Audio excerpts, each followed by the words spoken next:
Wall Street's opening bell, sponsored by Integrated Wealth Management. Let's take a look at the numbers on this Thursday. The Dow dropped almost 21 points. The Nasdaq dropped almost 9, and the S&P 500 almost a point. Thursday for you. There it is. Not a very good day to start.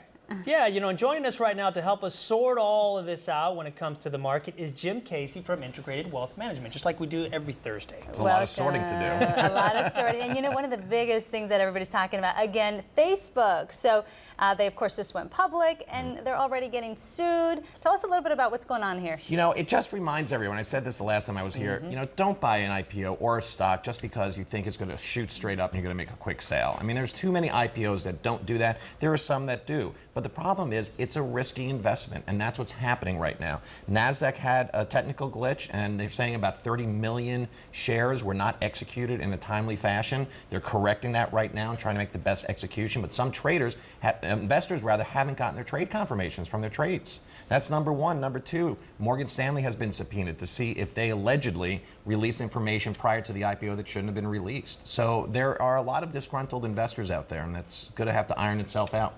So some information leaked, and they can be in trouble for something like that. How much trouble can someone get into? You know, the SEC and FINRA are looking at that right now, and that's going to be, you know, something that's going to be deemed right or wrong. Right now, it's just allegations, and we're going to see where it goes. More importantly, we've got to keep a look at, if you did buy Facebook, what are you going to do with it long term? Why did you buy it in the first place? We talked about actually knowing what an IPO is. This is what an IPO is it has a lot of volatility. I mean, it started out at 38. There were a lot of people that were expecting it to double in the same day, and actually right now it's trading around 32. So there is volatility. Just because it's Facebook, it isn't.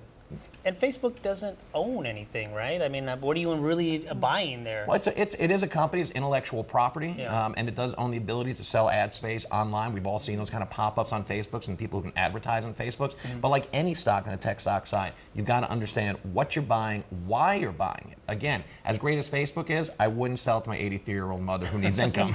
I'm curious because we hear a lot about Mark Zuckerberg and his wealth. So how is this going to impact him?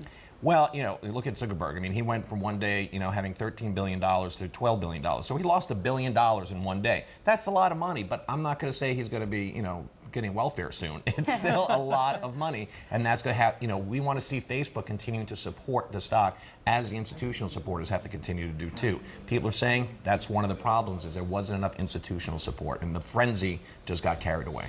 All right, well, thank you for joining us this morning. Now, if you want to find out what's some good things to invest in, of course, you can get a hold of Jim Casey right there on that website, or you can go to our website at KMIR6.com, where we can put a link directly to him. So once again, thank you for all your financial wizardry and your looking glass. You can sure call them. He called it last week. Good job.